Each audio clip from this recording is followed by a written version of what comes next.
is up, combat sports fans? We are back for another episode of the Party Shot here on the Just Blaze Clothing Network, aka Just Yes, Blaze Sports Network, and we're being joined by the newly signed BYB BKB fighter, Miss Monica Franco.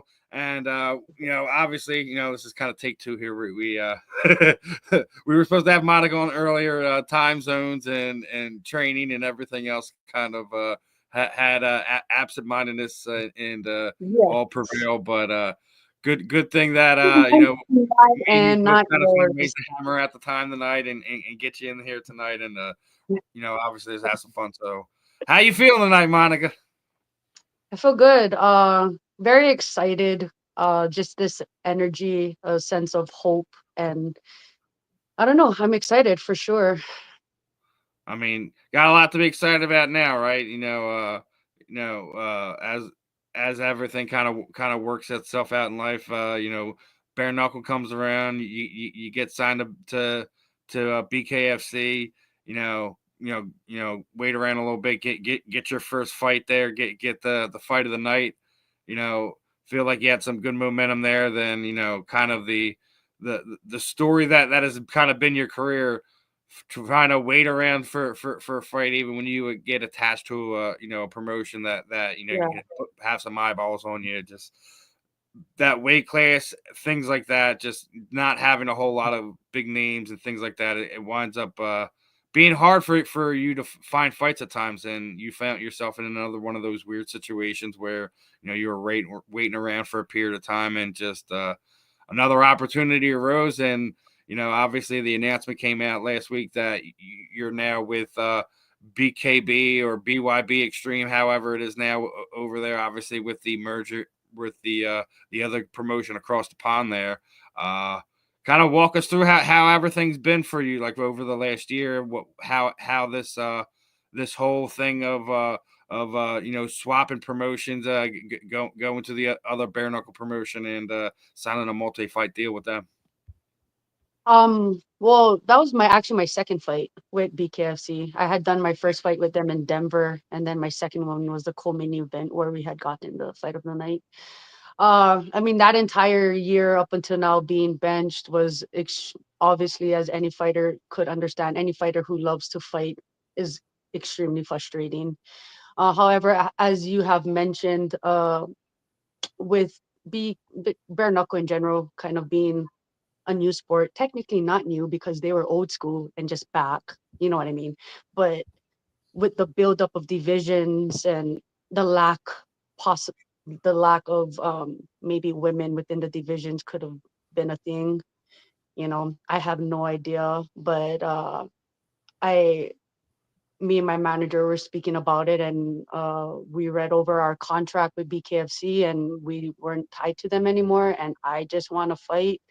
I have a few friends in BKB that all fight there and have said nothing but good things about them. And one of the things that I really liked is that the fighters themselves had said that they do a really good job of taking care of all of their fighters. So that, and they said that they do a good job of keeping their fighters active. And for me, that's huge because I just want to fight.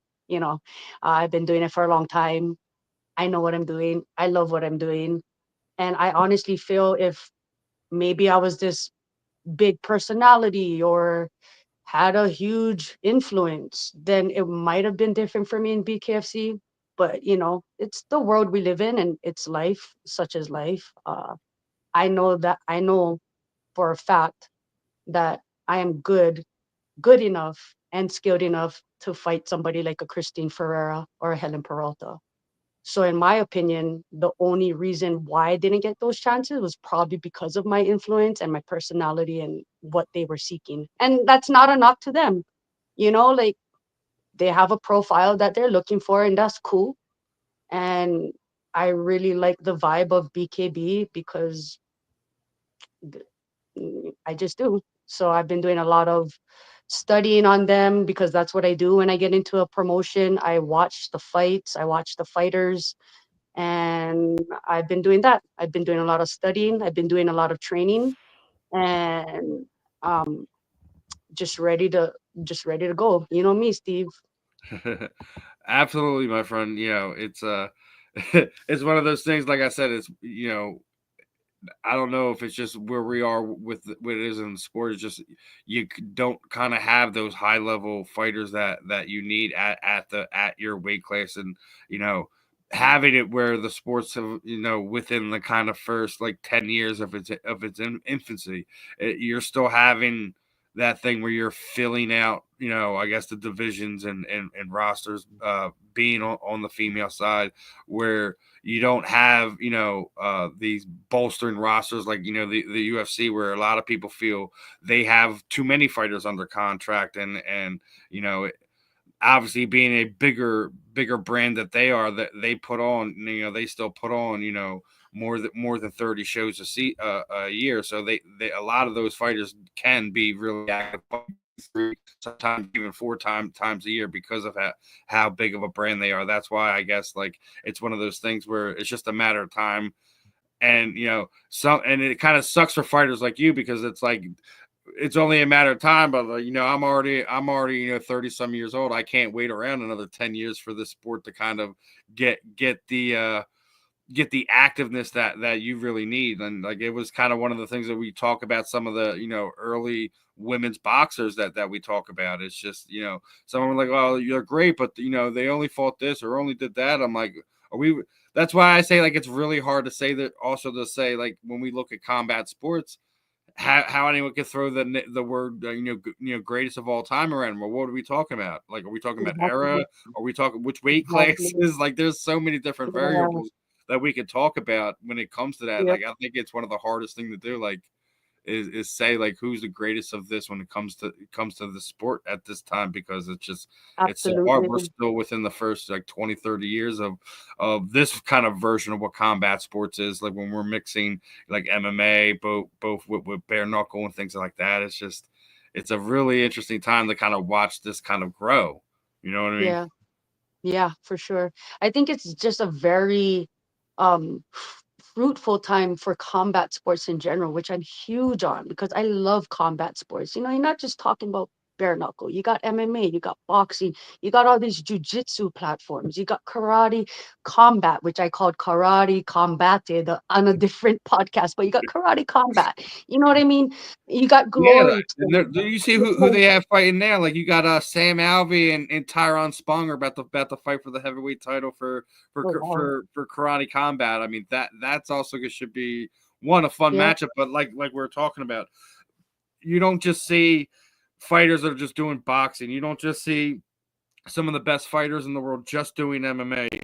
You don't just see some of the. I think where it is now is actually I think the UFC's found themselves in a real problem right now yeah, because if you because look there's more around, like opportunity. all Nate Diaz of the world, the Robbie Yep, Lawlers of the world, they're all becoming Hall of Famers, and the guys that came up after them that were good stars and had great followings and stuff like that. That list is starting to get really really thinned out anymore. Like yeah, I think they're like someone did an article that the UFC's lightweight division is in trouble once guys like Justin Gaethje and Dustin I've Poirier seen that one. retire I've seen because. that one. Yeah, But I keep think going. that it's Okay. not just that division. I think when you look at the UFC as a whole, a lot of things are changing. It's not just the fact that they're having stars. Like last week we were talking about it with Lex Ludlow, the fact that the UFC's announcement and both their partnership with TKO, that the pay-per-view model is going to be soon dying and being done away with, and they're going to be going in another way. So I want to ask Yeah, you that question: is the current MMA pay-per-view model dead? Because on top of the fact that you don't have as many stars in the UFC anymore, like your Anderson Silvas of the world aren't there. Conor McGregor, I don't think we're ever going to see him fight in the UFC. I think he's going to let his contract run out, and I think yep, the only reason he's being held on, and I agree with Lex about this, is the UFC's holding on to him for Yeah. that licensing deal for their TV rights to say they have a Conor McGregor under their banner. Once that TV deals get done, I wouldn't be surprised if we do see him fight in bare knuckle or fight outside the UFC. I think that Yeah, I don't they're think he's in a problem, retaining and I that. think that pay-per-view model is absolutely dead with the way the streaming works within the combat sports world now.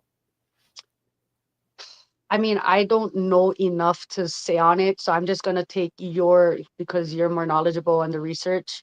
What are they looking to do? Get into some kind of because like there's a lot of fightings. They're all like on TV or like YouTube Yeah. TV or like, Well, those no, kinds and of. that'll kind of go into this next part I was going to go in. Like, if you agree, if you think that I'm right, that there's a good chance that it's dead. I mean, they're already saying that they're going to be pivoting away from this. Goes along the lines with my next one here, which I came across. This Mm, mm, is that they're already pissed with ESPN, and the rumor is that mm. the UFC is going to wind up going to Netflix with the fact that their licensing deal is going up.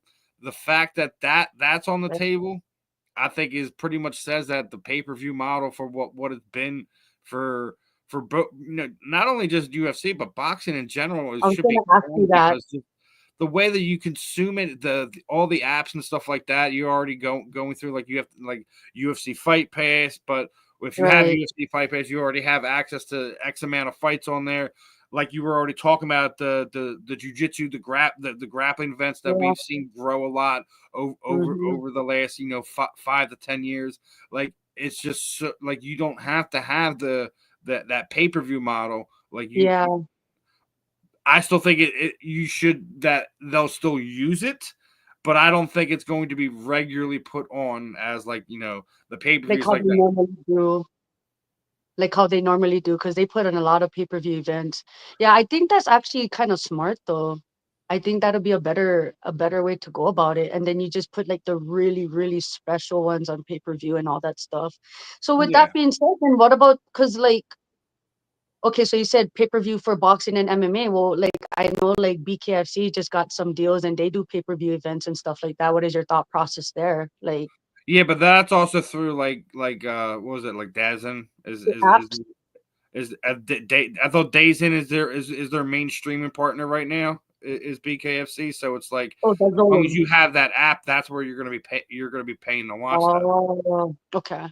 So Okay. like unless but I agree. I still think a lot of the combat sports world where you have it where like one or two, three fights a year, maybe the Yeah. only ones that you're paying like 29.99, 39.99, Yeah. etc. Yeah. For that one off or two off events that you have both the athletes involved and the influencers involved where you're going to make it worth it to these fans. Like what BKFC has already done. Well, maybe they only do pay per view for Knucklemania. You know what I mean? Yeah. Yeah. Yeah. Where Yeah. the UFC, they could still do like 3 or 4 pay per views a year with the right fighters. They can coordinate that with International Fight Week. They've Mhm. always done good. Right around the end of the year, the holidays and stuff like that, they always typically have good events. I think if they kind of change it, like even if you lose, let's say if they go from having 18 pay per views a year to having like anywhere from 8 to 12 Yeah. because Yeah. of the fact that you don't have as many stars. You don't need to have it, and if they get the right deal from Netflix with the rights for it, they won't Right. really have a need for it out because they already have UFC Fight Pass where they already have the paid subscription to see most of the fights. Please let them come to Netflix. That's so I don't have to Well, pay no, for I mean, I'm kind of selfish on that because I really don't want to see the Jake Paul and MVP promotions on there, and Yeah. the Yeah. whole Yeah. Mike Tyson thing rubbed me the wrong way. Like, I get there should be a niche for fights like that, but Yeah. after hearing some of the stuff medically wise that Mike had to go through to do it, and then watching the Right. fight itself, it Right. was just like, you know what, man, we don't need that. I was hoping Mike would just catch him clean once, and then after I seen what happened the first 3 rounds, I'm like, all right, I already know what's gonna go with this. Let me just, I'm done with this. Yeah. I know everybody so like has an opinion on that. I'm fairly indifferent on the whole Jake Paul thing because to me it's just like I don't know if you had all that money. wouldn't you want to do what you wanted to do anyways? You know, so like everybody gives him shit for. I get it. I get why fighters do, but at the same time, in the same breath, yo, if you had that opportunity and you have the passion, like, wouldn't you use your money for that too? Like, I don't know. I I'll mean, say it like this: are we talking about Jake Paul right now? If he doesn't have somebody like Amanda Serrano attached to him, let's be honest. what do you mean by that? I don't know Because what's I going think on. she's the one that gives him legitimacy. Oh, okay, okay. So, like, if you take Yeah, but Amanda he's out of putting in the work, that is he not? equation, if she was just walking around with a regular boxing promoter or whatever, I think she would still be as big of a star as she is, and maybe even bigger. Sure, sure. But I I mean, still think, like, because that they've been kind of intertwined since Jake Paul has kind of hit the scene, is she lends him the legitimacy. sure. But there's going to be a point in time where he does make his own legitimacy. He's working towards that. You know what I mean? Like, he's young and powerful. Like, if he really puts his mind to it, I don't know why people are like, yeah, like, I guess he's an irritating character. He can be like this persona. Yeah, like, but that's Like, the combat sports personality that you need to sure, have in this market. Like, sure. But I'm not gonna take that part of it away from him. He does that yeah, well, but like when you I will give him the absolute credit for it all when he consistently fight guys in his weight class, in his age fair, bracket. fair, Yeah, fair. I'm exactly. with you on that. That's what I'm saying. Like, I don't want to see him anymore in there against these older UFC fighters that are clearly way past their prime, and you're fighting them Right. off a name basis. The only person that I give him credit for was the Nate Diaz Mike. fight, because he's Oh, okay. he's still on the back end where like he's been in there with wars and stuff like that, and I don't think Right. Nate was in there for a payday, but like that's also a guy where he fought at 155 pounds. That goes into the weight class part of that thing. So he Right. loses the legitimacy of that fight because you're fighting a guy that you're 3, almost 4 weight classes above. Jake walks around it like he cuts down to where he fights at. That's what are we talking Right. about? Right. He walks around at damn near heavyweight. He's like, I think like 115 to 120. He cuts down to his fighting weight is probably closer to like 205, 210, around in that range. So it's like when you're doing that and you're fighting, the highest guy UFC guy he fought was what, a middleweight. So I mean, and then Yeah. even the Mike Perry fight, right? That one, he's another one. He's a welterweight. You're walking around at 200 pounds. Sure. Sure. So Yeah. it's like, Mike was definitely smaller than him for sure. but that's what I I'm saying. okay. Like, go and fight the real heavyweights. I don't mean to go back to BAKFC, but they just signed Tommy Morrison's son, Kenzie Morrison. Why didn't you fight him? He at least had a name, was a heavyweight. Maybe didn't have the social influence that you might have wanted him to have, but you could have used the fact, hey, Right. Right. This is Tommy, Right. Tommy Gunn's son. But, Right. I thought he would have gave him more legitimate. There was also Hasim Rockman Jr. His son wanted to fight him. Didn't want to take that fight. I wonder why. Like that. Fair. That's why I said I Fair. cannot quite give him that yet. Do I think he'll get there Fair. one day? Yeah, maybe, sure. But like for now, like you're trying to grow your name off of the back of other stars. Fair. Fake. I see your argument there, and I actually agree with that. But what I'm saying is just like, I don't think people should give him shit for trying. That's it. Period. He trying, and he didn't build it yet. You're right. He didn't build his legitimacy yet, and all that shit. If he does, then we talk about that then. But Yes. for people to give so much shit about somebody like stepping in and trying something, like, bruh, I would do the same thing if I had the money. Like, I don't know. But I'm indifferent about the guy. I don't dislike him, but Like I'm I not said, like, oh, I think he has his niche, but like I said, I won't as a fighter. I won't. Not quite ready to give him the level of respect fair, he should deserve. But also, fair. like at the same time, we're talking about like because of the way he went about it, like he was basically learning on the job. So it's like he's learning on Yeah, the job against yeah, a lot of the bigger name fighters that we have in the combat sport. I'll give him credit for that. But like yes. again, like I said, when we get to that point, we'll have to rehab this discussion. As a promoter, I absolutely give them, two thumbs up, man. Like, I think Amanda has found a unique way to, like, regardless of not being able to get the results that she wanted, at least with the Katie Taylor fights the last few times. Yeah, I such a still great feel like fight. she's come out the other end bigger, stronger. I can't I wait to see that. I cannot wait to see that rematch. I really love that fight. I would love to throw hands with both of them. That'd be so fun. They look so. I love that fight. That was they made they they just made women look good. And to me, like I appreciated it. I appreciated, like, I was going for Katie, and then halfway through, I switched to Amanda for so many different reasons, and one of them was because of that cut. Because I got cut in my fight. I know what that feels like. I wanted to keep going, but I couldn't, where she could. So that was freaking badass. I was so fucking savage. I was just like, hell yeah. So I started cheering for her. I'm just like, come on, come on. Just like, but it was a great fight. They're both like, Yeah. respect to the both of them. I love it. I love it. Yeah, I can't wait for that rematch. And you're talking about people you love being there. When Jessica was on here earlier, Chris Cyborg is one of the women she would love to get in there with at some point in time. I hope that fight happens at some point. But as we talk Yeah. about, there's not a whole lot of great big names like when we get into to your weight class in your division. So, what would be like? I guess if your promotion was getting to put super fights together, if you could have had your name of anyone in and around your weight class that would be interested in a BKFC fight, who would you love to be on the other side of the trigon with? Oh, well, it's a good question, but I'm just gonna keep it simple and stay within the bare knuckle realm because um I gotta give them their kudos. I mean, right now Christine is the girl at the top of bare knuckle world, and Helen of BKB, BKB and BKFC. So for me, that's my dream matchups is within the promotion. Like I want to fight Helen.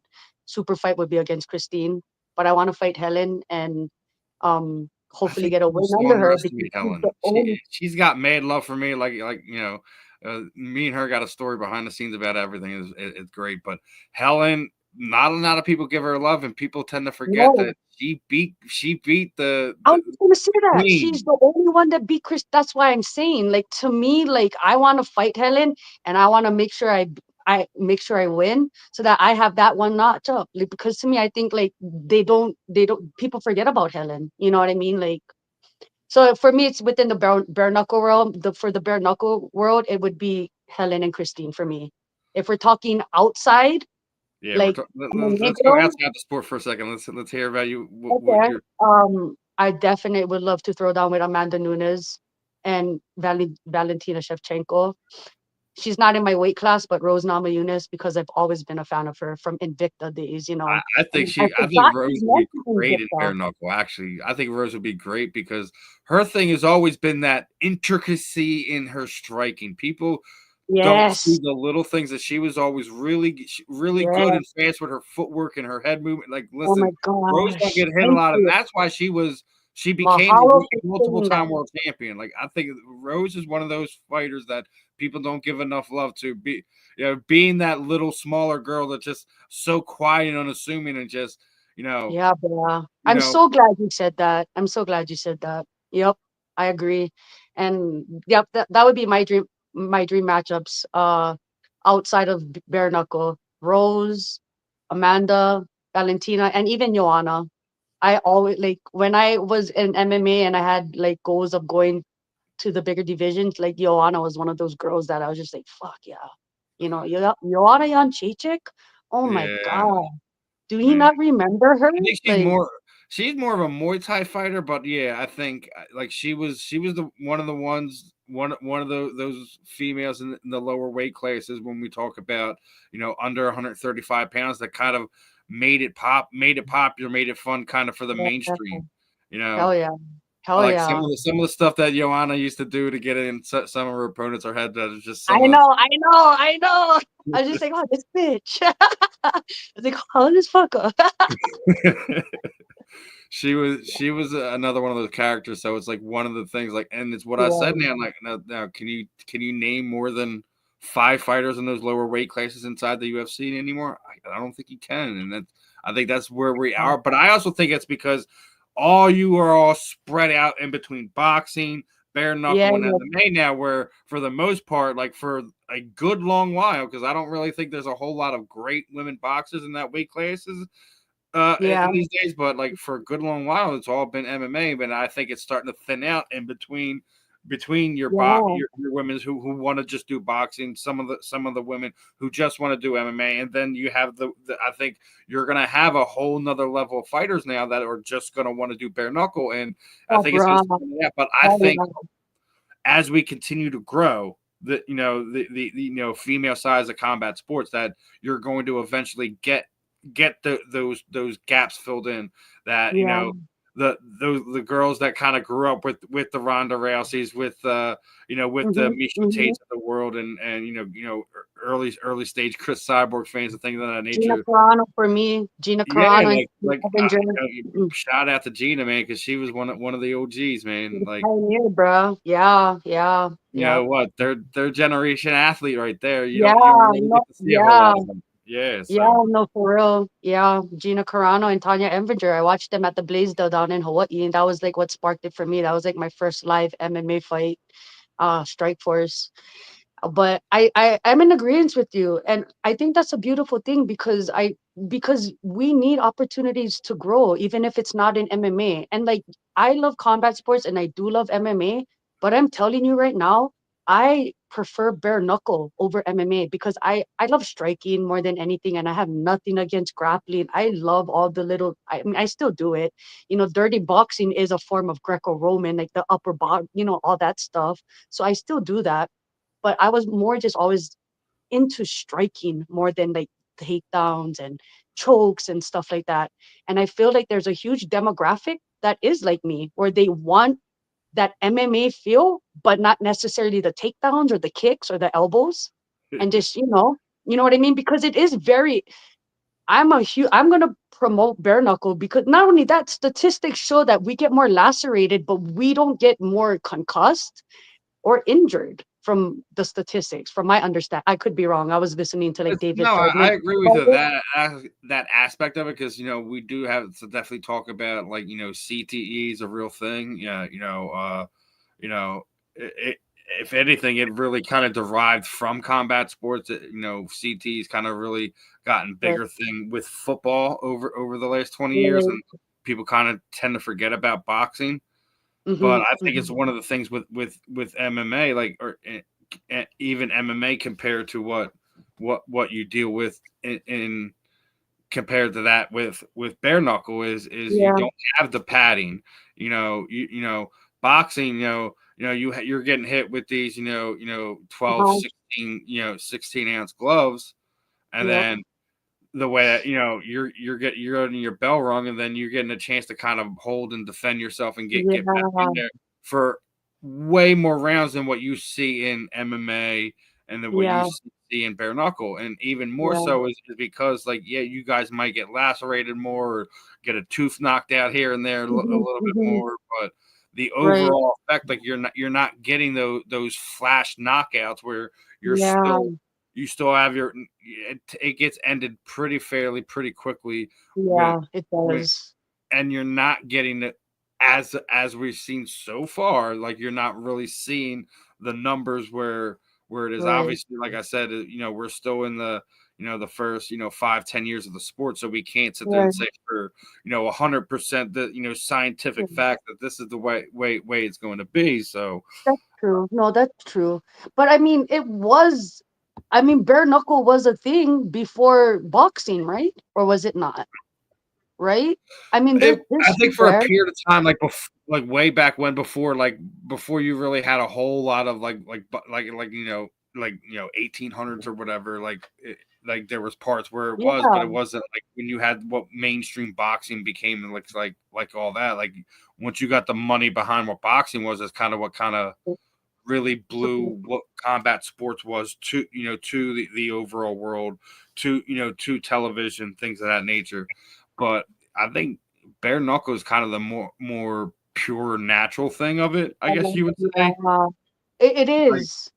It is. It's just and it's one of the raw things I was talking about with Jessica. She's fighting and a former real. pro boxer. I think a lot of the why we see a lot of the MMA fighters come over and having Yep. more success in combat sports is because you don't have the bigger gloves to try to Yes, defend with and also throw punches with. yes, Where I think the fighters that come from the MMA world are a little bit more have a better chance to kind of turn it over because you're not relying 100, on the gloves for defense.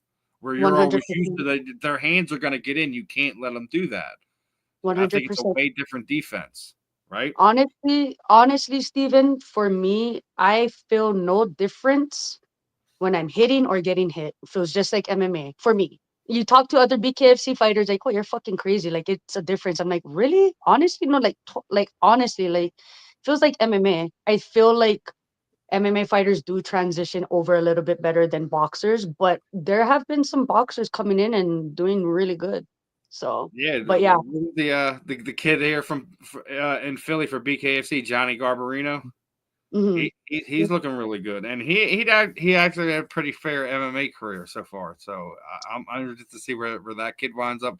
But like you said, those are when you see that they trans over well. They would have these fighters are typically who probably would already done real well in MMA alone. yeah, But I think the boxers that have only been pure boxers for the longest time have the hardest time transitioning over. yeah, But I think it's because the fighters that have been doing the clinch works and the dirty boxing that have been yes, doing MMA is why they have an yes, easier time transitioning over, where the boxers are yes, used to clinch 3 seconds and you break. Where you yes, have to fight out of that clinch, they don't know how to act. yes, I think that's yeah. the biggest difference, at least in my opinion. I'm excited and I hope that I can be an inspiration and hopefully a pioneer for upcoming girls who want to try bare knuckle because I mean, I don't know, it's exhilarating, it's fun. It's not for everyone, for sure. But Yeah. if you're passionate about something and if you're not looking for like takedowns and all that shit, then bare knuckle is your sport. You know, if you're not looking for big ass pillow gloves, because I'm not into like big fucking gloves, like Those then 18 bare ounce knuckle. gloves that you Yeah, see Jason and Jake Paul yeah. fight with. You know, bare knuckles. Well, want to get a few more in here before we get ready to wrap this up. Obviously, being that you're in a promotion like BKB BYB Extreme, Mhm. however you want to word that, the partnership they have, being able to have those events outside of the U.S. as well.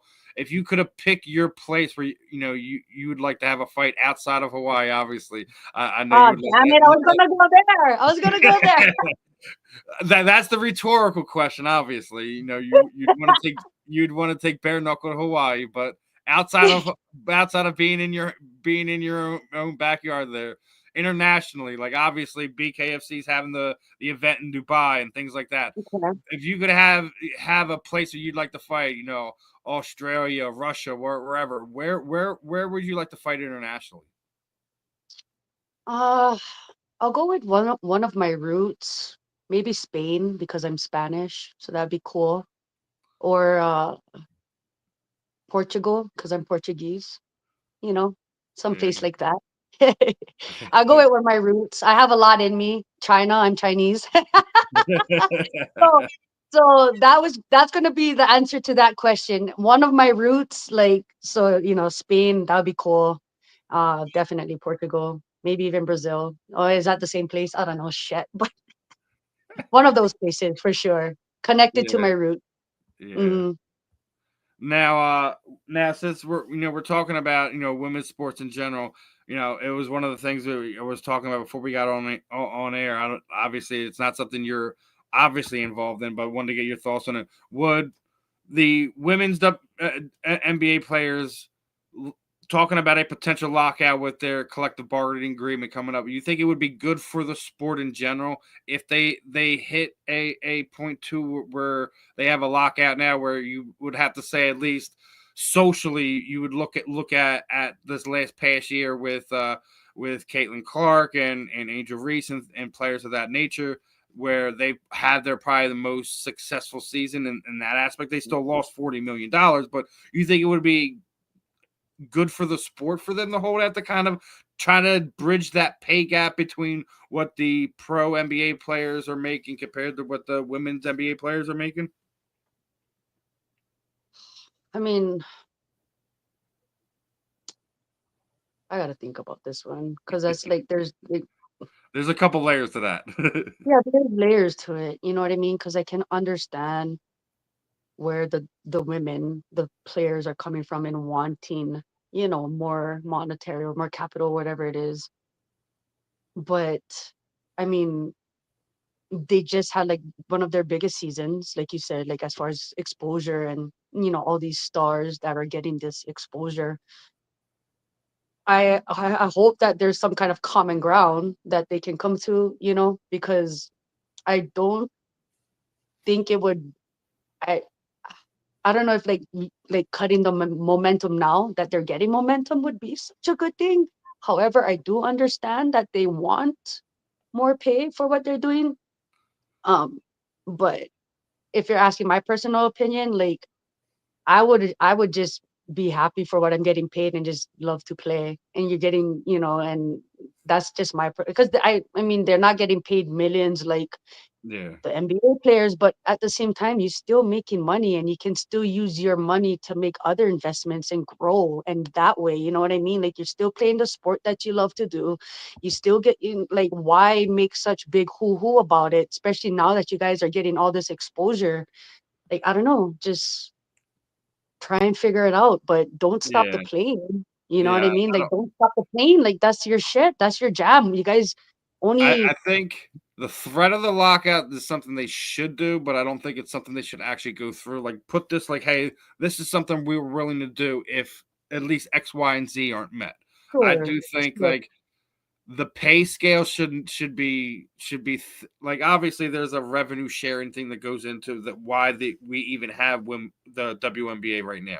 Obviously, and right, yes, like they're still growing, they're still kind of getting stars to their sport, but I do think the pay gap and some of the things like that they can kind of find some common ground where we don't have a stoppage of play, but there is right. a more common ground both pay wise and things like that. Like I mean, some of the stuff that's been coming out of Angels recent playoffs has been absolutely out of control. But like, I don't necessarily disagree with where she's Mhm. coming from, and like you were saying, like know where she's coming from, but also at the same time, just be mindful of knowing where you guys are at in that pecking order, and not trying to bite Exactly. the hand that feeds you. I think Yeah, a player exactly. stoppage right now would be absolutely terrible for them.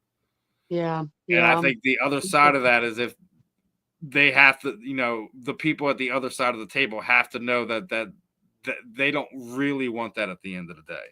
So I don't Right. know if that's really a bargaining chip. It's just kind of a faceless, like an idle threat you throw at your child. Like I'm going to do this if you don't do that type of thing. Mhm. Yeah, But yeah. I but hope I it gets do there. think that the pay scale absolutely has to be bridged in some type of way. It's the discrepancy is really it was I think it was worse than what we've seen in like the early day women's side of combat sports when you guys were getting like we'll pay you $1,000 to come out, we'll pay you $500 to come out, like yeah, no. Yeah, but that's not what these WNBA players are Yeah, getting. obviously no, but they're still not also like if I remember correctly, this is the first year they Bro, had you don't even wanna know what I'm getting paid. They're getting paid more than me, and I'm still doing my shit. Like, I'm just coming at it from that mentality, you know what I mean? Because 'Cause I'm the yeah, fighter, and yeah, like, I don't know, in a sense, just like, I get it, I get the frustration, but yo, like, fuck, be grateful. You guys getting paid way more than half these fucking people here. Like, and you get to do what you love to do. Why do you think I went to BKB? Because, like, they're offering me more opportunities to fight. Slightly less paid in BKFC, but I don't give a fuck because I love it and I just want to do it. Like, yeah, there's always going to be these politics and play and fight politics or WNBA politics. yeah. But like, really, really, are your guys' lives really that fucking bad right now? Like, I Now don't know. Now, I'm going to ask you one last real combat sports question, and then we'll do our parting shot and kind of do how we typically end our interviews. Now, obviously, God, you've been in the bare knuckle ring, but the BYB or BKB Triagon is a different thing. How excited are you for that? So Trigon. basically, your ring is kind of cut in a quarter, so to speak, but also there's nowhere a whole lot of places to run and hide in there. So what are you looking forward to, and how are you adjusting how you would typically go about a fight, being that you're going from a ring to a triangle, so to speak? Sure. Sure. Yeah. Like I said, I've been doing a lot of studying. I've just been making things smaller in a sense of like my movements and like my boundaries. And when I'm moving with people, they're very limited, even smaller than the trigon, because I know myself and I gotta like go overboard and make things more excessive. Because then when I get in there, it's gonna be like, okay, so I'm so used to fighting in this small space that there's just a little bit extra. So I've been making things smaller. I've been sharpening up. I watched my last two fights, and I wasn't too happy or pleased with my lateral performance and my lack of movement and head movement in my second fight. However, I wasn't super pleased in my first fight with my lack of aggression, but I was really good with my head movement and lateral. So just combining those two, like I'm just like different ways of like um I don't know how to explain this. Excuse me. Let me the kind. Sorry. Um just kind of combining those two fight performances along with the things that I'm like wanting to work on, making my fight stance way more neutral, making my punches way more tighter and sharper and not as loopy as they were in my second fight. Um, Making sure that everything is lateral, lateral, lateral as possible when I'm attacking and even when I'm defending, making sure I'm fighting, getting my dirty boxing in because BKB allows the clinch fight so much more. And I've noticed that you can do underhooks. So I started making sure I got my like Greco-Rome, like, like I getting know all what that you're stuff talking in about. as well. Get your Yeah. Greco clinches going again. Uh-huh. Yes, yeah, because they allow it way more than BKFC does, which I like. I don't necessarily know if I'm always going to go to that, but just making sure that I'm just well-rounded martial artist in there, like taking my all of my well-roundedness and putting it into there. And it's always gonna be who you go up against, like I might have to fight a certain way or like just so many different things that I'm constantly thinking about, Steven. I'm like always like just nerding out about how I can get better footwork, this like you said, the little intricacies, the little details. Yeah. Yeah, so just a lot of different stuff. Yeah, a lot of things are going to be different, but as we're getting ready to wrap this up, you know what we do here. Obviously, this is now called the parting shot. There, Monica. Anything else you would have kind of want to put out there to the fans, to the listeners out there? Anything you want to say? As far as letting the people know where to follow you, your career, follow your socials, things of that nature. Is any sponsors you might have? Here is Monica Franco's pardon shot. All right. Always, first and foremost, I want to say mahalo nui loa to Steven for having me on his podcast. You guys can look me up. My Instagram is fearless Monica Franco 808. And I want to just give a shout out to Jess Blaze. These are my sponsors, and I'm also a part owner in it. Um, and I just want to continue to thank the people who have been there in my lives, from my ohana, my friends, my teammates, my manager, Jason Adams. Always shout out to you. Um, and yeah, man, and shout out to BKB Mel. I don't know his last name, but he's the matchmaker. Uh, Shout out to you guys for making the transition just a really smooth and comfortable and um, good transition. I'm looking forward to getting in there and putting in work, and looking forward to being one of those people that you can rely on for exciting fights, but also intelligent fights. And I'm ready. I'm ready, and I hope you guys are too. All right, Monica. It's definitely going to be interesting to see. Hopefully, we get something lined up for you here within the next, month or two. I know you're going to be chomping at the bit to get in there. Obviously, the layoff on top of, the newfound transitional juices flowing with, being in the Trigon and being with the new promotion and everything like that. So I'm definitely looking forward to it. Hopefully we see the fight announcement coming soon. Other than that, I think this will put an end to this one. Looking forward to having you back on here again, regardless if it's a pre-fight, post-fight, or whatever. We'll definitely have you back on here and catch back up with you again soon, my friend. Shoot, Steven. Appreciate it. Of course, my friend. Anytime. Yes, sir. Ohuiho. Ohuiho means goodbye in Hawaiian. People think it's aloha because sometimes I'll say aloha is goodbye, but technically it's ohuiho.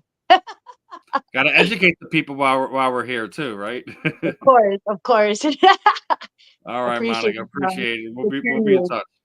Shoots. Aloha. Ohuiho. All right. That was BYB or BK Extreme fighter Monica Franco, one of their newly signed fighters. Should be very interesting to see when she gets back in there, who they match her up with, things of that nature. Appreciate her time this evening. Obviously, we're supposed to have her on earlier, wound up getting it in here, but let's guys, if you haven't already, if you're coming, whenever you come across this, if you haven't, please head over to Just Blaze Clothing, YouTube, Instagram, Facebook. Give us a like, follow, subscribe. Make sure you're checking out all the content from interviews like this we just had with Monica Franco, to our football show that we do with former Titans tight end Ben Troop. We're going to be having a lot more fun stuff coming through here on the Just Blaze Clothing Network, JB Sports. And other than that should put a bow on this one for this evening. I'm Stephen Rochelle, host here on The Parting Shot and at the Fan in the End here on the network. I will be seeing you guys this week. Stay tuned, my friends. Peace out.